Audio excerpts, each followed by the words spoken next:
আসসালামু আলাইকুম রহমতুল্লাহি ওবরকাতুহু। সম্মানিত দর্শক, 2025 সনের আগস্ট মাসে, বিশেষ করে 15 আগস্ট তারিখে আমরা বঙ্গবন্ধু শেখ মুজিবুর রহমানকে যেভাবে দেখলাম, হৃদয় দিয়ে, মন দিয়ে, মস্তিষ্ক দিয়ে এবং আমাদের 5টি ইন্দ্রিয় দিয়ে, এবং 18 কোটি মানুষ একসঙ্গে, কেউ বিপক্ষে কেউ পক্ষে, যেভাবে এই নামটিকে উল্টালো পাল্টালো, এই নামটিকে শ্রদ্ধা জানালো, আবার এই নামটিকে কেউ অসম্মান করল। তার বাসভবন 32 নম্বর, সেই 32 নম্বরে যা কিছু হলো, এটি আগামীর রাজনীতিতে একটি ইতিহাস হয়ে থাকবে। এবছর যা কিছু ঘটলো 15 আগস্ট তারিখে 32 নম্বরকে কেন্দ্র করে, এর প্রতিটি ঘটনা, অনুঘটনা, প্রতিটি শব্দ, প্রতিটি পদক্ষেপ এবং প্রতিটি পদচিহ্ন লক্ষ গুণ শক্তিশালী হয়ে, লক্ষ গুণ প্রজনন ঘটিয়ে আগামীতে হয়তো বঙ্গবন্ধুর পক্ষে, হয়তো বিপক্ষে, এই বাংলায় একটা নতুন ইতিহাস সৃষ্টি করবে।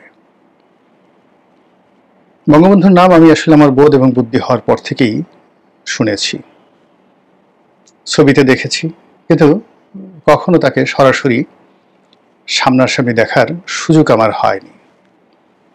কিন্তু একান্ত ঘনিষ্ঠজন যারা তার কাছে গিয়েছেন, তার স্পর্শ পেয়েছেন, তার সঙ্গে আলিঙ্গন করেছেন, তার সঙ্গে এক টেবিলে খেয়েছেন, এরকম বহু মানুষকে আমি দেখেছি। আমাদের ওই এলাকাতে তার দুজন খুব ঘনিষ্ঠ বন্ধু ছিলেন, সহপাঠী। একজনের নাম শামসুদ্দিন মোল্লা, যিনি ভাঙ্গা যে সংসদীয় আসন, এখানে সংসদ সদস্য ছিলেন। আর একজন আব্দুল হামিদ চৌধুরী, সদরপুর চরভদ্রসন, এই অঞ্চলের সংসদ সদস্য ছিলেন। আব্দুল হামিদ চৌধুরী ছিলেন 1954 সনে, আর শামসুদ্দিন মোল্লা উনি ছিলেন 70 নির্বাচনে, 73 নির্বাচনে। তো এই দুইজন জাতীয় নেতাই আমি বলবো তাদেরকে, শামসুদ্দিন মোল্লা এবং আব্দুল হামিদ চৌধুরী। তাদের আত্মীয় স্বজন কিংবা তাদের সঙ্গে আমার যে সম্পৃক্ততা, সেখান থেকে বঙ্গবন্ধুকে খুব ঘনিষ্ঠভাবে জানার, বোঝার, চেনার সুযোগ হয়েছে। বঙ্গবন্ধুর সম্পর্কে নিয়ে যে লেখাগুলো রয়েছে,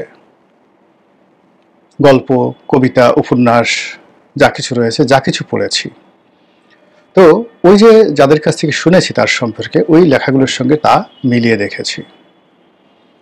পরবর্তীতে বঙ্গবন্ধুর যারা ঘনিষ্ঠ সহচর, তাদেরকে রাজনৈতিক সহকর্মী হিসাবে, ইনক্লুডিং শেখ হাসিনা, শেখ রেহানা, তাদেরকে খুব কাছাকাছি দেখার সুযোগ হয়েছে।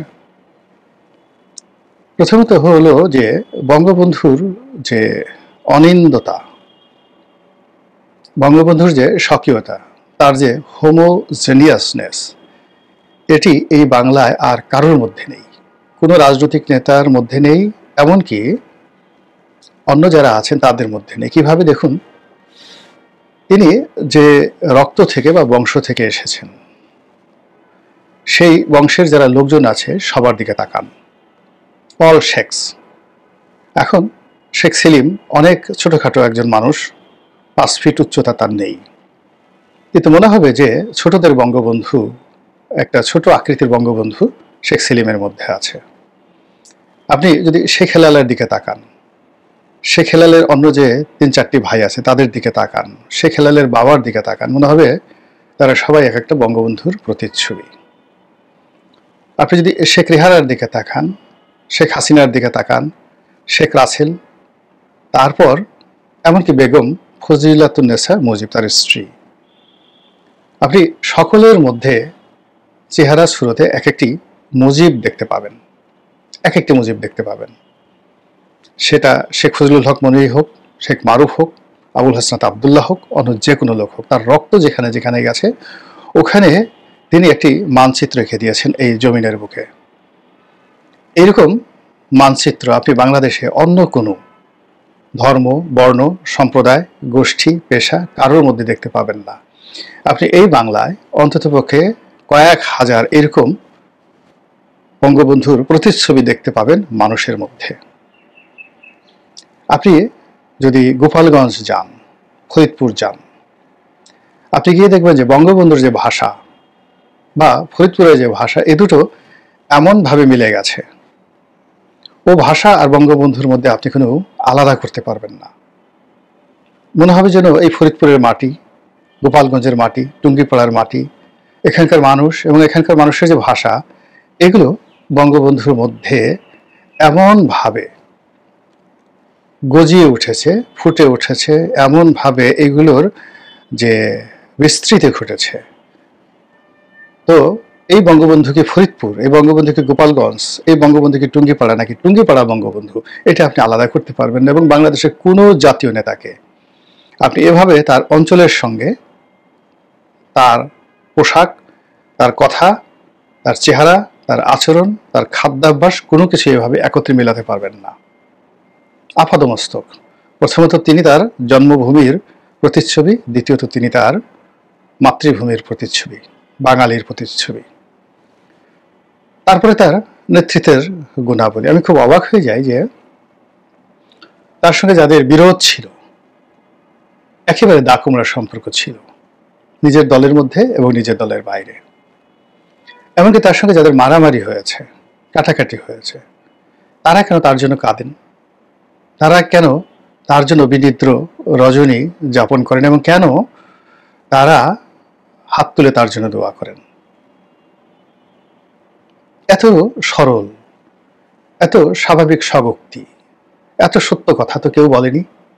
পুরনো ঢাকাতে একজন সর্দার ছিলেন, মাজেদ সর্দার, খুব দাপটে নেতা ছিলেন। আমাদের যে ঢাকার মেয়র ছিলেন সাইদ খোকন, সাইদ খোকনের নানা। তো বঙ্গবন্ধু যখন দেশের রাষ্ট্রপতি হলেন, তখন মাজেদ সর্দার খুব বৃদ্ধ, এবং একদিন তাদের দেখা হলো। দেখা হওয়ার পর তিনি বললেন যে আমার এই পিঠে এখনো মাজেদ সর্দার সাহেবের বা ভাইয়ের যে লাঠির বাড়ির দাগ এখনো আছে। প্রেসিডেন্ট অব দ্য রিপাবলিক, এই কথা কেউ বলেন তো? আপনি শফিক রেহমান, জাইদিনের শফিক রেহমান, তার বাবা সাইদুর রহমান তার শিক্ষক ছিলেন, কবি জসিমউদ্দিন তার শিক্ষক ছিলেন। তো সাইদুর রহমান সাহেব তার বইতে লিখেছেন যে তিনি একবার বঙ্গবন্ধু শেখ মুজিবের সঙ্গে দেখা করতে গেলেন এবং তাকে কথা প্রসঙ্গে বললেন যে মুজিব, তুমি তো কোনো কিছু পারছো না, একটার পর একটা ভুল হচ্ছে, তারপরে তুমি তো দেশ চালাতে ব্যর্থ হয়ে যাচ্ছ। উত্তরে তিনি বললেন যে স্যার, আমি আমার সাবজেক্টে, আপনার যে সাবজেক্ট যুক্তিবিদ্যাতে কত পেয়েছিলাম? তো বলে যে আমার মনে নেই, আমি ফেল করেছিলাম। তো যে ছাত্র যুক্তিবিদ্যায় ফেল করে সে দেশ কিভাবে চালাবে? এত চমৎকার কথা, এত সেলফ স্যাটায়ার্ড, এটা অন্য কারোর মধ্যে ছিল না। ফলে কি হলো, ৭১-এর মুক্তিযুদ্ধের পর যখন একটা রাষ্ট্র গঠিত হলো, সেই নতুন রাষ্ট্রে তার ভুল, তার ভ্রান্তি, তার ব্যর্থতা, এটাকে পুঁজি করে স্বাধীনতা বিরোধীরা, পাকিস্তানপন্থীরা, রাজাকার, আলবদর আর শামসরা যে কাব্য, যে মহাকাব্য রচনা করেছে, এবং সেই কাব্যের ভিলেন হিসেবে শেখ কামাল, শেখ জামাল, শেখ হাসিনা, শেখ রেহানা, পুরো শেখ পরিবার, তার সঙ্গে সঙ্গে বঙ্গবন্ধু শেখ মুজিবুর রহমান, ইতিহাসের সবচেয়ে জঘন্যতম ব্যক্তি, সবচেয়ে খারাপ মানুষ, এটা প্রমাণ করার জন্য যে প্রাণান্তর চেষ্টা তারা করে আসছে ৭৫-এর ১৫ আগস্ট থেকে আজ অবধি। কিন্তু সেই চেষ্টার মধ্য দিয়ে বারবার কেন মুজিবের ডাক মানুষের কানে আসছে? কেন কান পাতলে মানুষ শুনতে পায় তোমাদের যার যা কিছু আছে তাই নিয়ে শত্রু মোকাবেলা করো, মনে রাখবা? কত মানুষ বলল মনে রাখবা, কিন্তু সেই মনে রাখবার যে কথাটি আমাদের কানে বাজে না কেন? বঙ্গবন্ধু শেখ মুজিবুর রহমানের সেই যে ভাষণ, মনে রাখবা, সমস্ত জাতিকে কতটা ভালোবাসলে, কতটা আত্মবিশ্বাস থাকলে সে এইভাবে বলতে পারে মনে রাখবা। ফলে আমরা ভুলতে পারছি না, আমরা মনে রাখছি। তারপর তিনি বলছেন আমি যদি হুকুম দেবার নাও পারি।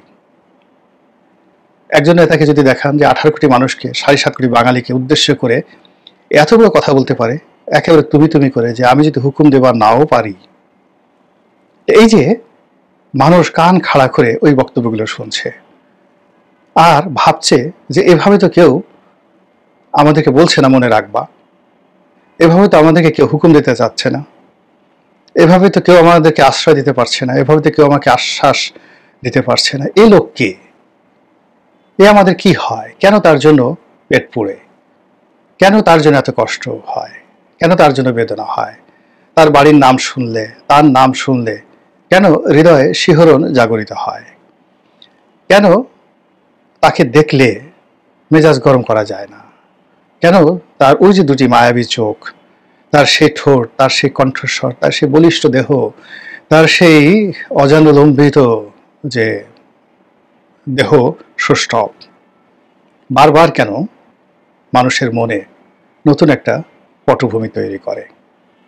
এভাবে এই যে স্বাধীনতার পর থেকে আজ অবধি যা কিছু চলছে গত 54 বছর ধরে, তার একটা চূড়ান্ত পরাকাষ্ঠা হয়ে গেল 2025 সনের এই আগস্ট মাসে।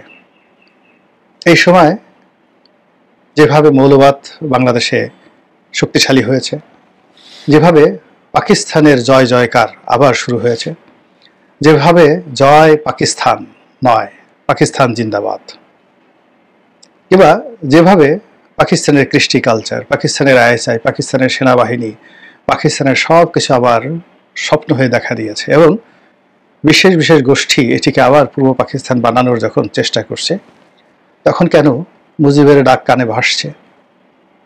কেন মুজিবের কণ্ঠস্বর হৃদয়ে ধ্বনিত হচ্ছে? কেন মুজিবের চোখ, মুজিবের ঠোঁট আমার ঠোঁটে কি যেন শক্তি যোগাচ্ছে? কেন? এই জিনিসটি এবার প্রমাণিত হয়ে গেল 18 কোটি বাঙালির মধ্যে। আমাদের মূলধারার গণমাধ্যম এবার মুজিবের জন্য কাঁদেনি, কিন্তু আকাশ কেঁদেছে, বাতাস কেঁদেছে। ঢাকার বাতাস মুজিবের ধ্বনি প্রত্যন্ত অঞ্চলে পাঠিয়ে দিয়েছে। যে মানুষ কোনোদিন মুজিবের নাম নেয়নি, যে মানুষ কোনোদিন মুজিবের কথা ভাবেনি, যে মানুষ কখনো আওয়ামী লীগের কথা ভাবেনি, তারা এই বছর তাদের সামর্থ্য অনুযায়ী, এখন তো সামাজিক মাধ্যম অত্যন্ত শক্তিশালী, সেখানে যে বারবার মুজিবের ধ্বনি তুলেছে, মুজিবের জিকির তুলেছে, ফিকির তুলেছে, তাকে সম্মানিত করেছে, তার জন্য আকুতি জানিয়েছে, দোয়া করেছে, এটি সামাজিক মাধ্যমে যে রেকর্ড, এই রেকর্ড বাংলাদেশে ফেসবুক, ইউটিউব চালু হওয়ার পর থেকে অন্য কোনো ইস্যুতে, কোনো ঘটনাতে এরকম হয়নি। এবার 15ই আগস্টকে উপলক্ষ করে 15ই আগস্ট শোক দিবস এবং বঙ্গবন্ধু শেখ মুজিবুর রহমান, এই শব্দগুলো সামাজিক মাধ্যমে এত বেশি উচ্চারিত হয়েছে, এত বেশি বিনিময় হয়েছে, যেটি ইতিপূর্বেই ফেসবুক এগুলো চালু হওয়ার পরে বাংলাদেশে তো নয়, অন্য কোনো দেশে হয়েছে কিনা আমি বলতে পারবো না। ফলে একটি মুজিবরের ধ্বনি লক্ষ মুজিবরের তরে আকাশে বাতাসে উঠে ওই বাংলাদেশ আমার বাংলাদেশ। তো সেই যে বিখ্যাত গান, বা মানে সেই যে বিখ্যাত কবিতা, যতদিন রবে পদ্মা মেঘনা যমুনা গৌরী বহমান, ততদিন তোমার কীর্তি রবে শেখ মুজিবুর রহমান। এখন অন্নদা শঙ্কর রায়ের এই ছোট্ট একটা কবিতা, যেটি বঙ্গবন্ধু গ্রেপ্তার হওয়ার পর তিনি মনে করেছিলেন তাকে মেরে ফেলা হবে, তখন বঙ্গবন্ধুকে মৃত ভেবে অন্নদা শঙ্কর রায় এই কবিতাটি লিখেছিলেন। এই পৃথিবী যতদিন থাকবে, পদ্মা মেঘনা যতদিন থাকবে, ততদিন আসলে অন্নদা শঙ্কর রায় সেই কবিতা আর কখনোই মানুষের মন থেকে কেউ বুঝতে পারবে না। কিংবা গৌরী প্রসন্ন মজুমদার যে গান লিখেছিলেন, শুধু একটি মুজিবরের তরে লক্ষ মুজিবরের ধ্বনি আকাশে বাতাসে উঠে রনি বাংলাদেশ আমার বাংলাদেশ। আমি বলে গেলাম, গানটা কি আপনার সুর বাজে না কণ্ঠে? আচ্ছা, এমন একটা গান কি অন্য কোনো নেতার নামে আছে বাংলাদেশে, ভারতে, পাকিস্তানে? জিন্নার নামে, মহাত্মা গান্ধীর নামে? এই যে বঙ্গবন্ধু শেখ মুজিবুরকে নিয়ে যে সাহিত্য রচনা করা হয়েছে এবং যে ইতিহাস তৈরি হয়েছে, যে ভূখণ্ড আছে, মানুষ বেঈমান কিন্তু জমিন কখনো বেঈমানি করে না, প্রকৃতি কখনো বেঈমানি করে না। এই পৃথিবীতে আপনি যদি কারোর জন্য কিছু করেন, আপনার সম্মান মর্যাদা রক্ষা করার দায়িত্ব স্বয়ং আল্লাহ রাব্বুল আলামিন নিজ দায়িত্বে নিয়ে নেন। আল্লাহ যাকে সম্মানিত করতে চান, আল্লাহর প্রিয় বান্দাদের মনে তার সম্পর্কে একটা মহব্বত তৈরি হয়ে যায়, এবং সেই মহব্বতের আগুনে এইবার 15ই আগস্টের দিনটি যেভাবে তোলপাড় হয়েছে, মানুষের মনোজগতে, মস্তিষ্কে, আকাশে বাতাসে। সেই তোলপাড়ের যে ভবিষ্যৎ, সেই ভবিষ্যৎ এখন যারা মুজিব বিরোধী আছে তারা যদি অনুধাবন করতে পারেন তাদেরই কল্যাণ হবে। আল্লাহ আমাদের সবাইকে হেদায়েত দান করুন এবং হেফাজত করুন। আসসালামু আলাইকুম ওয়া রাহমাতুল্লাহি ওয়া বারাকাতুহু।